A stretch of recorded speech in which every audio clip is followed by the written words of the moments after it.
Um Maluco no Pedaço não era apenas uma sitcom sobre choque cultural. Era sobre um rapper falido contratado para pagar a Receita Federal. Uma rivalidade tão tóxica que destruiu carreiras e uma dança criada observando caras brancos desajeitados. Uma cena em particular exigiu terapia de verdade para ser filmada. Outra atriz estava dublando a própria voz. E aquela mansão vale mais de 20 milhões de dólares. Essas são 20 curiosidades sobre Um Maluco no Pedaço. E o bônus, uma cena deletada tão controversa que a NBC a engavetou e fingiu que o episódio nunca teve aquela versão. Agora, esta é uma história que fica sombria. Will Smith foi escalado para o papel porque devia 3 milhões de dólares ao fisco. Até algumas divas são assim. Mas aqui vai uma curiosidade sobre o meu DJ. Mas o sucesso trouxe consigo um grande problema. Smith gastava dinheiro mais rápido do que ganhava, comprando carros, joias, casas, vivendo como uma estrela de cinema sem entender nada de impostos. Em 1989, a Receita Federal Americana bateu à sua porta. Ele devia aproximadamente 3 milhões de dólares em impostos atrasados, e o governo estava confiscando tudo. Eles penhoraram seus direitos autorais musicais, confiscaram seus bens e o deixaram praticamente falido, apesar de sua fama. Smith estava desesperado, apavorado com a possibilidade de falência e sem saber como sair dessa situação. Então, ele foi a uma festa onde conheceu Quincy Jones, o lendário produtor musical. Eles conversaram sobre a situação de Smith e Jones viu uma oportunidade. A NBC estava desenvolvendo uma sitcom sobre um garoto esperto das ruas que se muda para a casa de parentes ricos em Bayer. Jones achou que Smith seria perfeito. Ele tinha o carisma e o humor natural que o papel exigia. Smith nunca havia atuado, não tinha formação, nenhuma experiência além de videoclipes. Mas Jones convenceu a NBC a dar uma chance, argumentando que a autenticidade de Smith faria o programa funcionar. A NBC concordou, oferecendo a Smith o papel com um salário que o salvaria financeiramente. Ele aceitou imediatamente, não porque quisesse atuar, mas porque precisava do dinheiro. A Receita Federal Americana, IRS, reteve 70% do seu salário de Um Maluco no Pedaço durante os primeiros anos, descontando-o diretamente para pagar sua dívida tributária. Smith admitiu mais tarde que aceitou o papel por desespero financeiro, que se tornar ator nunca foi seu sonho. Era sua única opção. A série quase foi cancelada após a primeira temporada devido à baixa audiência. Um Maluco no Pedaço estreou em setembro de 1990 com a expectativa de que a NBC finalmente teria uma sitcom urbana de sucesso. Mas a audiência foi decepcionante desde o início. A emissora colocou a série em um horário péssimo, ofuscada por concorrentes já estabelecidos e com divulgação mínima. O episódio piloto teve um desempenho razoável, mas a audiência caiu constantemente ao longo dos primeiros 13 episódios. Os executivos da NBC se reuniram para discutir o cancelamento, adicionando novas cópias à lista de experimentos fracassados e programação diversificada. A série teve uma audiência baixa em comparação com outras comédias da NBC, não estava gerando repercussão e parecia destinada a um cancelamento rápido. Pesquisas da emissora mostraram que a maioria dos telespectadores nem sabia da sua existência. Não tinha visto os comerciais e não sabia quando ia ao ar. Mas aí alguém analisou os dados demográficos. Embora os números gerais fossem fracos, a série dominava a audiência entre os telespectadores de 12 a 34 anos. Especialmente o público negro, que havia sido ignorado pela televisão aberta por anos.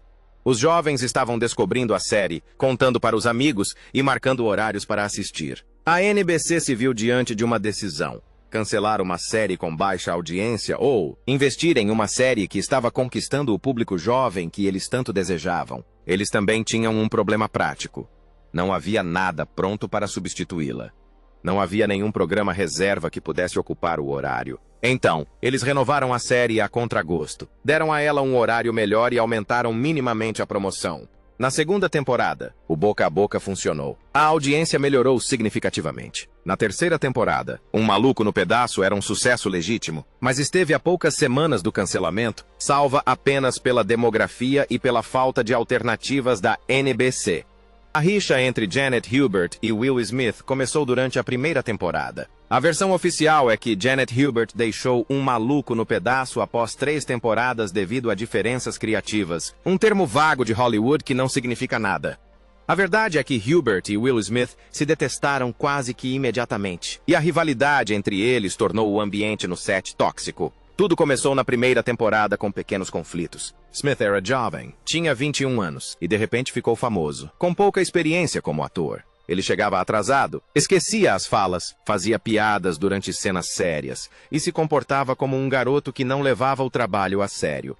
Hubert era uma atriz formada, com experiência na Broadway, e levava sua arte a sério. Ela viu Smith receber tratamento especial por ser a estrela, viu os produtores desculparem seu comportamento pouco profissional e viu a qualidade da série sofrer por causa de sua imaturidade. Ela começou a confrontá-lo publicamente no set, criticando sua ética de trabalho e exigindo que ele demonstrasse respeito pelo processo.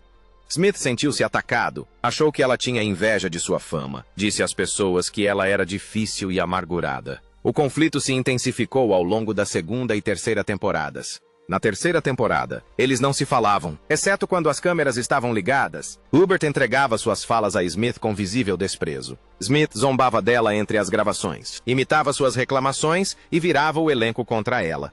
O elenco ficou dividido, com a maioria das pessoas do lado de Smith porque ele era a estrela e queriam manter seus empregos. Hubert se sentiu isolada, intimidada e excluída. Quando seu contrato terminou após a terceira temporada, a NBC nem tentou renová-lo. Eles queriam que ela saísse, e a briga lhes deu a desculpa perfeita. Hubert não saiu. Ela foi demitida e colocada na lista negra.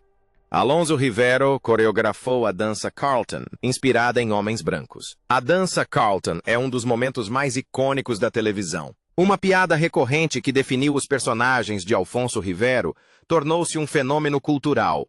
Mas não estava no roteiro. Não constava em nenhum esboço de episódio. Não foi criada pelos roteiristas. Roberto inventou isso sozinho durante a primeira temporada, quando o roteiro pedia que Carlton dançasse em uma festa. O diretor apenas disse que Carlton dançava de forma desajeitada, deixando os detalhes para Roberto. Ele decidiu criar algo que estabelecesse a personalidade patricinha e descolada de Carlton apenas através do movimento. Roberto baseou a dança em pessoas reais que observou. Tendo crescido na indústria do entretenimento e frequentado escolas particulares, ele conheceu jovens brancos ricos que dançavam com um entusiasmo peculiar e desajeitado. Eles não tinham ritmo, mas uma confiança enorme, movendo-se como se estivessem se divertindo muito enquanto todos os outros se encolhiam de vergonha alheia.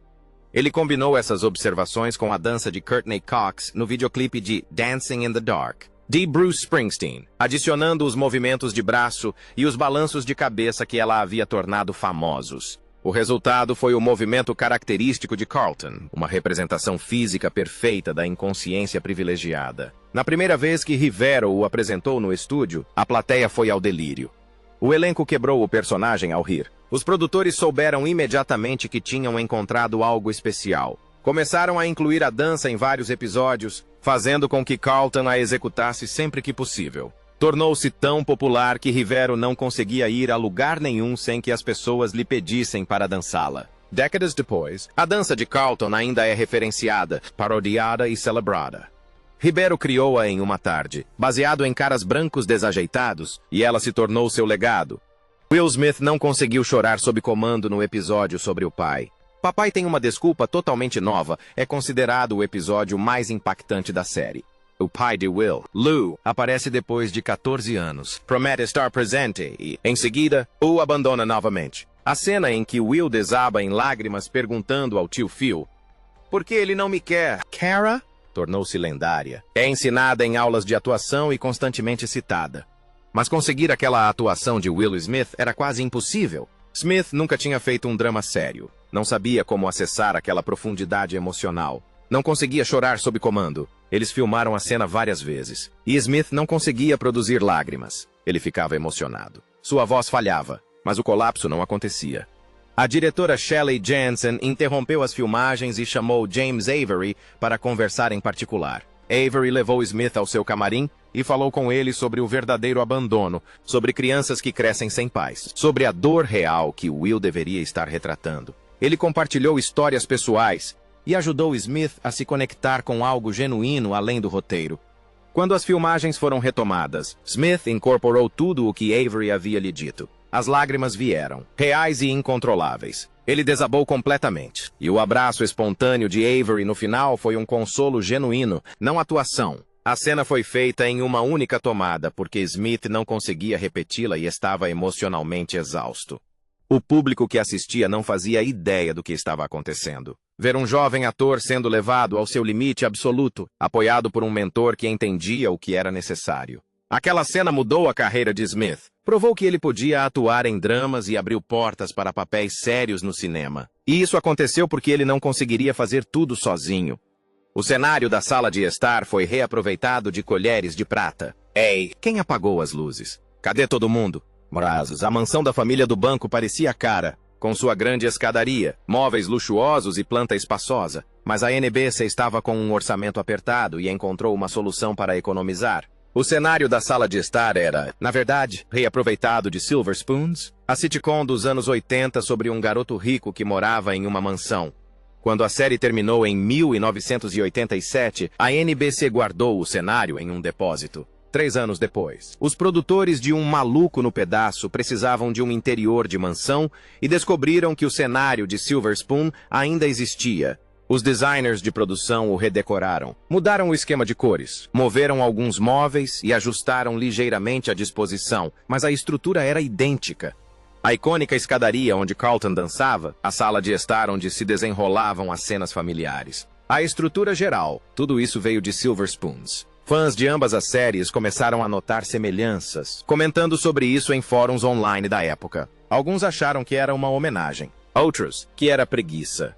A verdade era simplesmente financeira. Construir um novo cenário para a mansão do zero teria custado centenas de milhares de dólares. A NBC não queria gastar. A reciclagem ia além da sala de estar. Vários elementos da mansão ao longo da série vieram de outros programas cancelados da NBC. A emissora tinha um depósito de cenários que reutilizavam sempre que possível, alterando-os o suficiente para que os telespectadores casuais não percebessem. O filme Um Maluco no Pedaço se beneficiou dessa frugalidade, conseguindo um cenário com aparência sofisticada por um custo mínimo. Mas isso também significava que a família Banks morava em uma casa que o personagem de Ricky Schroeder havia ocupado anos antes. Às vezes, luxo é apenas uma boa reciclagem. DJ Jazzy. Jeff deveria aparecer em apenas um episódio. Jazz não estava nos planos originais da série. Os roteiros da primeira temporada não incluíam um personagem amigo recorrente para Will. Mas os produtores perceberam durante as filmagens que Will precisava de alguém de fora da família para interagir. Alguém que representasse suas raízes na Filadélfia e não se encaixasse no perfil de Bayer. Eles escreveram um episódio em que o amigo de Will, Jazz, o visita vindo da Filadélfia, causa confusão e é expulso da mansão. O papel foi oferecido a Jeff Towns, parceiro de DJ de Will Smith na vida real, como um favor e uma forma fácil de ganhar dinheiro por um dia de trabalho. Jeff aceitou a contragosto. Ele não era ator, sentia-se desconfortável interpretando comédia roteirizada, e só fez isso porque Smith pediu. Mas quando o episódio foi ao ar, o público adorou. A dinâmica entre Will e Jeff pareceu genuína, porque a amizade real deles transpareceu na tela. A cena cômica de Jeff sendo expulso de casa pelo tio Phil foi um sucesso absoluto. Os executivos da emissora imediatamente quiseram Jazz de volta. Então o trouxeram para mais um episódio, e depois para outro, criando a piada recorrente de Jazz sendo expulso repetidamente. Jeff se tornou um personagem recorrente, apesar de não ter aspirações de ator e manter sua carreira musical. Ele chegava de avião quando necessário, gravava suas cenas rapidamente e ia embora. O programa se adaptava à sua agenda porque o público exigia mais Jazz. Ao longo de 6 temporadas, Jeff apareceu em dezenas de episódios, tornou-se parte da identidade do programa e garantiu uma renda estável com um trabalho que deveria ser de apenas um dia. Às vezes, os melhores personagens recorrentes são aqueles que ninguém planejou manter. Will Smith estava à beira da falência quando conseguiu o papel. Em 1990, ele era ativamente perseguido por credores e pela Receita Federal. Eles haviam apreendido seus carros, congelado suas contas bancárias e penhorado suas propriedades. Smith era famoso, mas falido, incapaz de arcar com as despesas básicas, porque cada centavo que ganhava ia diretamente para o governo. Ele não conseguia empréstimos porque seu crédito estava destruído. Ele estava morando com amigos, pedindo dinheiro emprestado para comprar comida, vendo sua carreira musical desmoronar sob o peso das dívidas que havia contraído por ignorância e excessos. O salário de Um maluco no pedaço era considerável, em torno de 100 mil dólares americanos por episódio na segunda temporada. Mas Smith não recebia a maior parte disso. A Receita Federal havia feito um acordo para que 70% de seus rendimentos fossem automaticamente penhorados. A cada pagamento, o governo ficava com a sua parte, deixando Smith com 30%. Ele ganhava mais dinheiro do que a maioria dos americanos, mas vivia como se estivesse falido por causa de erros cometidos antes de entender as consequências. Esse desespero financeiro afetou a maneira como Smith encarava o programa. Ele não podia se dar ao luxo de perder o emprego. Ele não podia arriscar ser demitido por mau comportamento ou baixo desempenho. A ameaça de voltar à falência o mantinha trabalhando duro, comparecendo às gravações e tentando melhorar. Seus colegas de elenco não tinham ideia da extensão total de seus problemas financeiros. Eles viam uma jovem estrela enriquecendo e não percebiam que o governo estava levando a maior parte. Smith afirmou posteriormente que aqueles primeiros anos foram financeiramente assustadores e que cada renovação de temporada o salvava literalmente da ruína. O papel que o tornou famoso foi, inicialmente, apenas um mecanismo de sobrevivência. O elenco detestava as risadas gravadas e lutou para removê-las. Um maluco no pedaço era gravado com plateia ao vivo todas as semanas. Pessoas reais assistindo. Risadas reais. Reações genuínas às performances. Mas a NBC não estava satisfeita com as reações naturais. Os engenheiros de som da emissora adicionavam risadas gravadas artificialmente na pós-produção, sobrepondo risadas falsas às risadas reais da plateia ou substituindo-as completamente. Às vezes, eles usavam risadas gravadas de outros programas, reciclando reações para fazer as piadas parecerem mais engraçadas do que quando eram apresentadas ao vivo. O elenco ficou furioso com essa prática. Eles achavam que isso banalizava o programa, o tornava menos autêntico e prejudicava suas performances. James Avery foi particularmente veemente, argumentando que adicionar risadas falsas era um insulto tanto aos atores quanto ao público. Se uma piada não funcionasse com a plateia, talvez não fosse engraçada e não devesse ser forçada. Tatiana Ali reclamou que suas cenas dramáticas tinham risadas inapropriadas adicionadas, arruinando momentos emocionantes. Alonso Ribeiro disse que essa adocicação fazia o programa parecer datado, como sitcoms antigas em vez de algo novo. Eles reclamaram repetidamente com os produtores, pedindo à NBC que confiasse nas reações naturais da plateia. A emissora recusou, citando pesquisas que mostravam que o público em casa esperava risadas constantes e que o silêncio os deixava desconfortáveis, mesmo quando apropriado para a cena. O elenco acabou desistindo da luta, aceitando que a NBC faria o que quisesse na pós-produção. Mas o ressentimento persistiu. Anos depois, membros do elenco ainda reclamam das risadas gravadas em entrevistas, desejando que a série tivesse tido a coragem de confiar em reações genuínas em vez de reações fabricadas. James Avery e Will Smith tinham uma tensão real entre pai e filho. O tio Phil não estava apenas interpretando uma figura paterna na tela. James Avery realmente assumiu um papel paternal com Will Smith fora das câmeras. E, como em relacionamentos reais entre pai e filho, isso incluía conflitos e disciplina. Avery observava a imaturidade de Smith, sua tendência a tratar a série como uma brincadeira, seu desrespeito pela arte da atuação. Ele sentia a responsabilidade de ensinar profissionalismo a Smith, de incentivá-lo a se tornar melhor, de não deixá-lo desperdiçar seu potencial. Isso se manifestava em confrontos reais. Avery chamava Smith de lado entre as cenas, dava-lhe sermões sobre chegar atrasado, criticava sua falta de preparo e exigia que ele levasse o trabalho a sério. Inicialmente, Smith ficou ressentido. Achou que Avery estava sendo duro e não entendia por que todos não podiam simplesmente se divertir. Mas Avery insistiu, explicando que Smith era a estrela, que seu comportamento ditava o tom para todos e que ele devia ao elenco e à equipe o seu melhor. Ele contava a Smith histórias sobre atores iniciantes que perderam oportunidades por imaturidade, alertando-o para não se tornar mais um exemplo disso. Aos poucos, Smith começou a ouvir. Passou a chegar na hora, a estudar os roteiros, a respeitar o processo. Quando surgiam cenas emotivas, Avery o orientava, ensinando-o a acessar sentimentos reais. A relação entre eles tornou-se genuinamente paternal, com todo o amor e frustração que isso acarreta. Quando Avery faleceu em 2013, Smith ficou devastado, dizendo que Avery tinha sido mais pai para ele do que qualquer outra pessoa, com exceção de seu próprio pai. A dinâmica entre o tio Phil e o personagem funcionava na tela porque, fora dela, era real. Tatiana Ali dublava a própria voz nos episódios musicais. Nossa, já estava na hora. Eu disse que não aguentava mais esperar. Quando Ashley Banks cantava em Um Maluco no Pedaço, o público achava que Tatiana Ali estava cantando ao vivo no set, mas não estava. Todas as apresentações musicais eram pré-gravadas em um estúdio profissional semanas antes das filmagens. Ali cantava as músicas com produção completa, engenheiros de som e várias tomadas para obter versões perfeitas. Depois, durante a gravação do episódio, ela dublava sua própria voz pré-gravada enquanto fingia se apresentar ao vivo para a plateia no estúdio.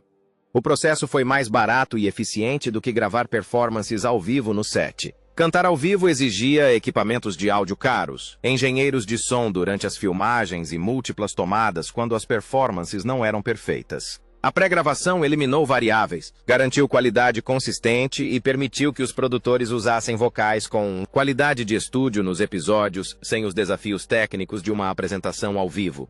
Mas isso criou uma dinâmica estranha, em que a plateia do estúdio assistia Ali dublar, sem conseguir ouvir sua voz real, apenas a reprodução pelos alto-falantes. Mais tarde, Ali admitiu que achou a situação constrangedora e um tanto desonesta. Ela era uma cantora profissional, conseguia se apresentar ao vivo com facilidade e queria que o público ouvisse sua voz verdadeira, mas a produção não cedeu, alegando preocupações com o orçamento e a eficiência. O acordo foi que Ollie controlaria suas gravações em estúdio, podendo fazer quantas tomadas fossem necessárias para se orgulhar do produto final. Mas no set de filmagem, ela basicamente fingia cantar em vez de cantar de verdade. O público em casa ouvia sua voz real e presumia que era ao vivo. Somente a plateia no estúdio sabia que estava assistindo a elaboradas performances de dublagem. Às vezes, cantar na televisão tem mais a ver com a ilusão do que com a performance em si. A fachada da mansão é de uma casa real avaliada em mais de 20 milhões de dólares. A mansão da família Banks, mostrada nas cenas iniciais de todos os episódios, não é uma fachada de estúdio nem um cenário pintado. É uma casa real localizada no número 251 da North Bristol Avenue, em Brentwood, Los Angeles. Quando os olheiros da produção procuravam a fachada perfeita para a mansão, encontraram esta propriedade de 930 metros quadrados, que representava perfeitamente a riqueza e o status que a família Banks supostamente possuía. Os proprietários concordaram em alugar a fachada da propriedade para as filmagens, arrecadando um valor considerável ao longo de 6 temporadas com a NBC, que utilizou a casa e as cenas externas. O acordo era simples. A produção filmava o exterior da casa a partir da rua, sem nunca entrar na propriedade, sem nunca perturbar a vida dos proprietários, exceto em dias ocasionais de filmagem. Os donos da casa ganhavam dezenas de milhares de dólares essencialmente sem fazer nada, a não ser permitir que as câmeras fossem apontadas para sua casa. Após o sucesso da série, a casa se tornou uma atração turística. Fãs passavam de carro, tiravam fotos e recriavam a cena de abertura em frente aos portões. Os proprietários inicialmente toleraram a situação, mas eventualmente se frustraram com o tráfego constante e os invasores. A casa foi vendida diversas vezes desde o fim da série, e em todas as vendas foi mencionado seu passado na televisão como um diferencial. Os anúncios imobiliários a descrevem como a casa do Um Maluco no Pedaço, o que agrega valor simplesmente por ser reconhecível. Estimativas recentes apontam que seu valor ultrapassa os 25 milhões de dólares, em parte devido à sua fama na televisão. Os atuais proprietários aceitam que morar lá significa lidar com fãs ocasionais, um preço que pagam por possuir um pedaço da história da televisão. Às vezes, aparecer na TV torna sua propriedade privada muito pública. Will Smith era constrangedor porque não conseguia memorizar os roteiros. As primeiras atuações de Will Smith em Um Maluco no Pedaço têm uma característica peculiar. Se você prestar atenção, sua boca se move levemente durante as falas de outros atores. Ele faz pausas estranhas antes de responder e, às vezes, seus olhos não estão totalmente focados na pessoa com quem está falando. O motivo é constrangedor. Smith não conseguia memorizar roteiros direito. Ele estudava suas falas obsessivamente, praticando-as repetidamente. Mas, no processo, acabava memorizando também as falas de todos os outros atores. Durante as filmagens, ele recitava mentalmente a cena inteira, incluindo os diálogos dos outros atores. Assista aos primeiros episódios da temporada com atenção. Quando outro ator fala, às vezes é possível ver os lábios de Smith se movendo, repetindo silenciosamente as palavras junto com ele. Não se trata de zombar ou desrespeitar o outro. Ele literalmente memorizou o roteiro inteiro e não consegue desligar essa recitação mental. Os diretores perceberam imediatamente e pediram que ele parasse, mas Smith não conseguiu se livrar do hábito. Seu cérebro processava toda a cena simultaneamente à atuação em si. Isso o fazia parecer distraído. Sam Foco, ausente do momento. James Avery trabalhou com ele para corrigir isso, ensinando-o a ouvir em vez de recitar, a responder ao que estava sendo dito de fato, em vez do que havia memorizado. Gradualmente, Smith aprendeu a memorizar apenas suas falas, a estar presente nas cenas, a reagir naturalmente. Na terceira temporada, o movimento labial praticamente cessou. Mas esses primeiros episódios preservam seu processo de aprendizado, mostrando um rapper que se tornou ator e não entendia como a memorização de roteiros deveria funcionar. Às vezes, a jornada do amadorismo ao profissionalismo é visível na tela, se você souber o que procurar. A série foi baseada na vida real de Benny Medina. Um Maluco no Pedaço não era pura ficção. Foi inspirada na história de vida do produtor Benny Medina. Medina cresceu na pobreza no leste de Los Angeles. Criado por uma mãe solteira em bairros difíceis, onde a sobrevivência era um desafio diário, na adolescência, as circunstâncias o levaram a ser acolhido por Jack Elliott, um rico compositor branco de trilhas sonoras para a televisão. De repente, Medina estava morando em Beverly Hills, frequentando escolas de elite, cercado por riqueza e privilégios que jamais havia experimentado. O choque cultural foi profundo. Medina se viu navegando entre dois mundos completamente diferentes. Seu antigo bairro, onde a pobreza e a violência eram comuns, e sua nova vida, onde as crianças reclamavam do modelo de BMW que seus pais haviam comprado para elas. Ele se sentia um estranho em ambos os lugares. Duas ruas para Beverly Hills e Beverly Hills demais para as ruas. Anos depois, trabalhando como executivo musical, Medina apresentou sua história de vida como um programa de televisão. O conceito era simples. Um garoto pobre de um bairro difícil é acolhido por uma família rica. A partir do choque cultural, surge uma comédia. A NBC adorou a proposta, mas fez uma mudança significativa. A família rica seria negra em vez de branca. Os executivos da emissora temiam que a dinâmica racial fosse muito controversa se a família fosse branca. Então, Medina fez um ajuste, mantendo o conflito de classes, mas removendo o elemento racial. O resultado foi Um Maluco no Pedaço. A história da vida de Medina. Com as raças alteradas, ele atuou como produtor executivo, garantindo que a série mantivesse a autenticidade de vivenciar os dois mundos. Às vezes, as melhores histórias são aquelas que vivemos sozinhos.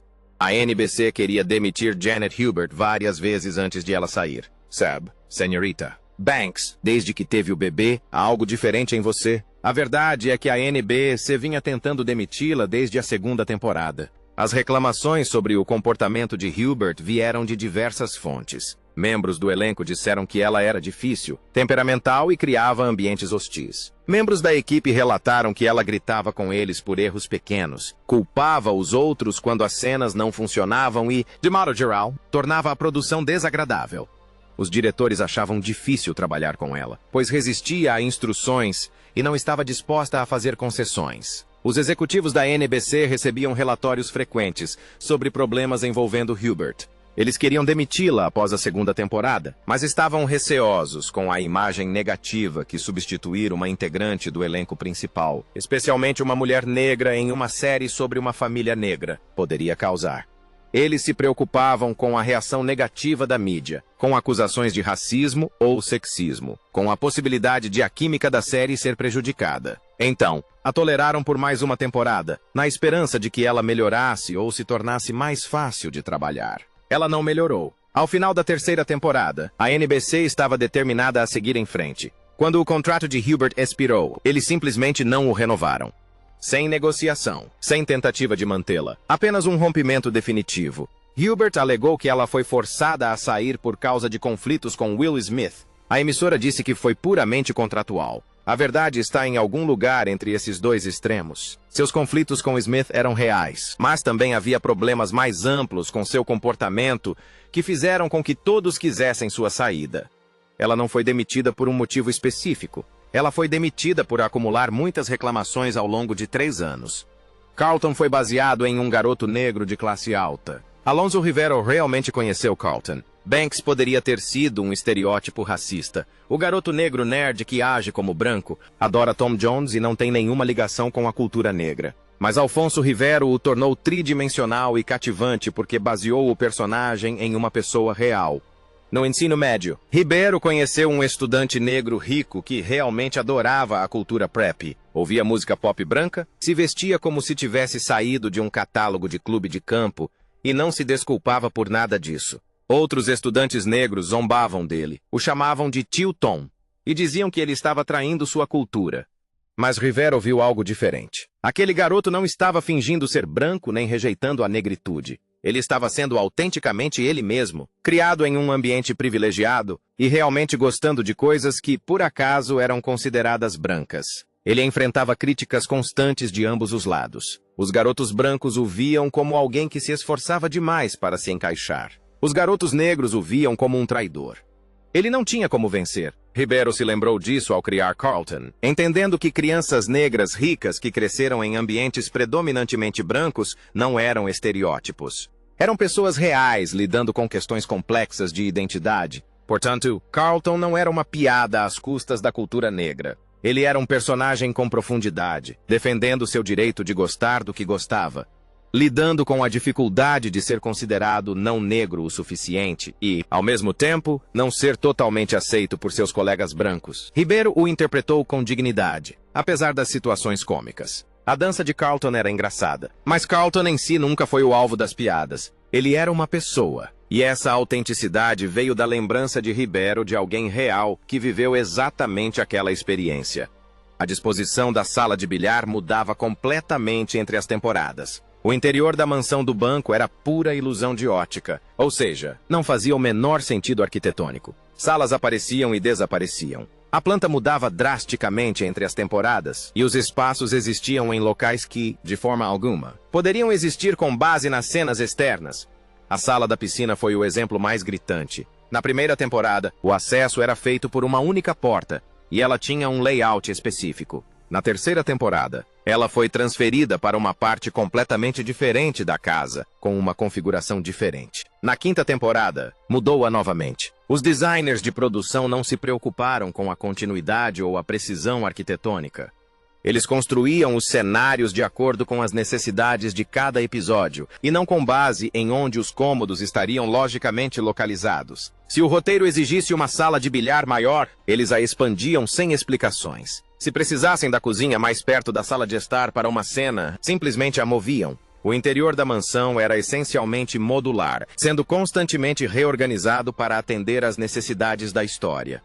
Os membros da equipe brincavam que a família Banks morava em uma casa mágica onde os cômodos se teletransportavam. Os fãs começaram a notar essas inconsistências, especialmente quando a série entrou em reprises e as pessoas podiam maratonar vários episódios. Os fóruns online nos primórdios da internet estavam repletos de pessoas mapeando a geografia impossível da mansão, criando diagramas que mostravam como os cômodos não poderiam se conectar da maneira como apareciam na tela.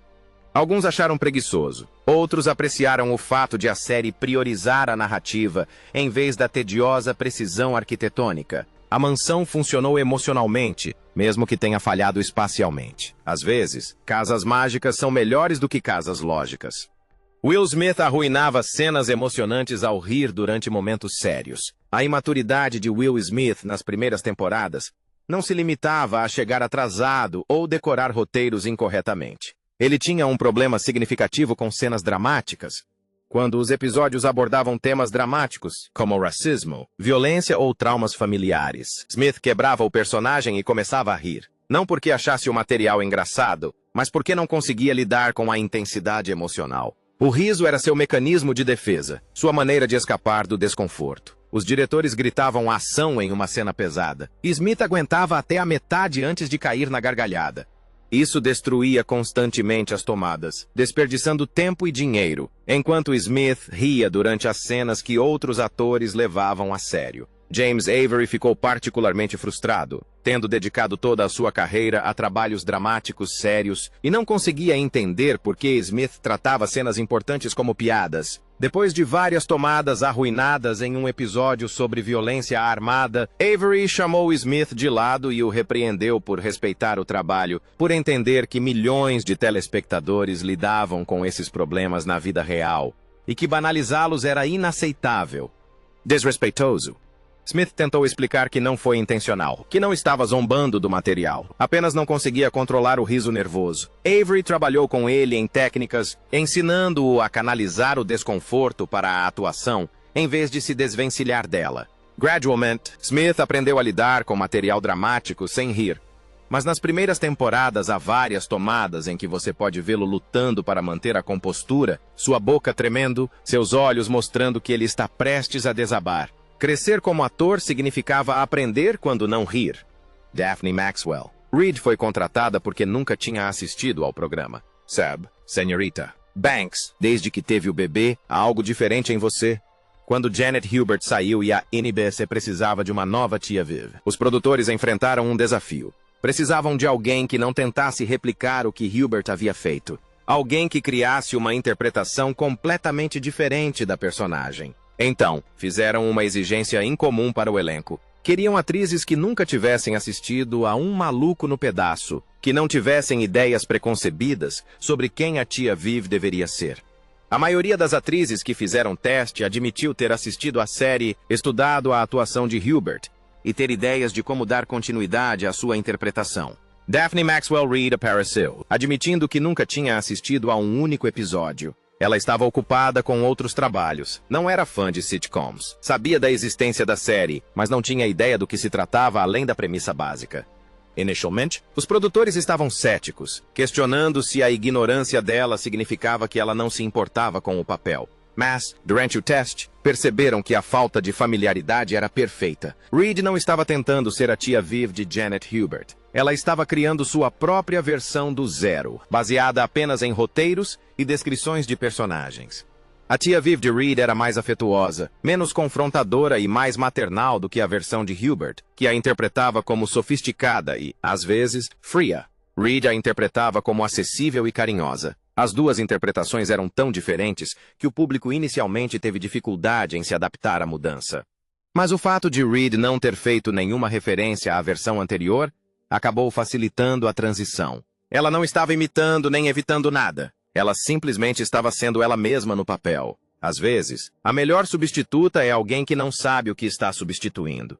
O final foi apressado porque a NBC cancelou a série com 4 episódios. Um Maluco no Pedaço deveria continuar além da 6ª temporada. O elenco esperava a renovação. Havia planos para a 7ª temporada. E ninguém previu que o fim chegaria tão abruptamente. Então a NBC tomou uma decisão. A série ainda era popular, mas cara, os salários do elenco haviam aumentado significativamente ao longo de 6 anos e a emissora queria investir em novos programas. Cancelaram Um Maluco no Pedaço repentinamente, informando aos produtores, faltando apenas 4 episódios para filmar, que a 6ª temporada seria a última. Os produtores entraram em pânico. Não tinham um final adequado escrito, não haviam criado um desfecho para os personagens e estavam envolvidos em tramas aleatórias que não teriam resolução.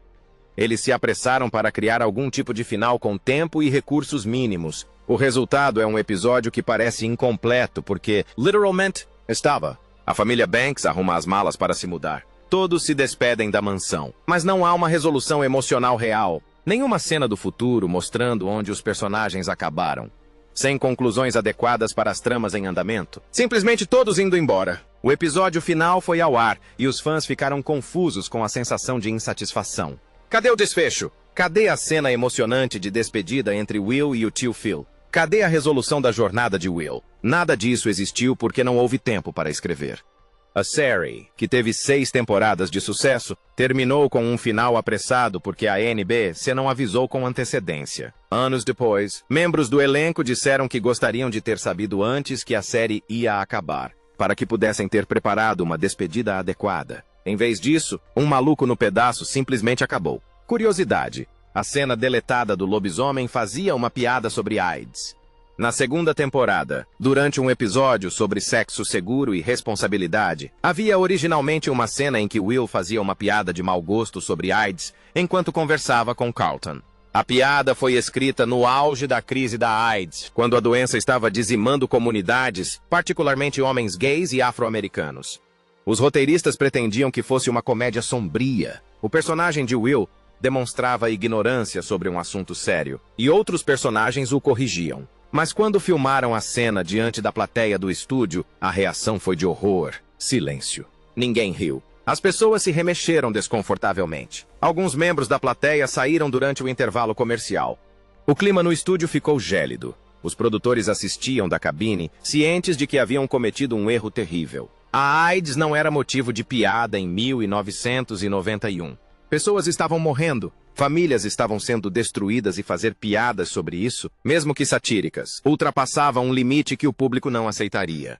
Após a gravação, eles realizaram uma reunião de emergência para decidir o que fazer. A decisão foi unânime: cortar a cena inteira. Não bastava editar a piada. Era preciso remover completamente qualquer referência à AIDS do episódio. Refilmaram uma cena substituta sobre sexo seguro em geral, sem mencionar nenhuma doença específica. A gravação original foi lacrada, nunca incluída em lançamentos em DVD e nunca exibida em reprises. A NBC simplesmente engavetou a ideia, fingindo que aquela versão nunca existiu. Membros do elenco que se lembram das filmagens disseram que a piada parecia aceitável no papel, quando se podia explicar a intenção satírica. Mas ouvi-la em voz alta para uma plateia lidando com mortes reais por AIDS revelou o quão insensível ela realmente era. Às vezes, questões sociais são delicadas demais para o humor, por mais bem-intencionadas que sejam. O Príncipe de Bel-Air não se resumia apenas à mudança para Bel-Air. Envolvia falência, brigas e performances que exigiam terapia de verdade. Porque, às vezes, o príncipe mais fresco guarda os segredos mais obscuros por trás do trono.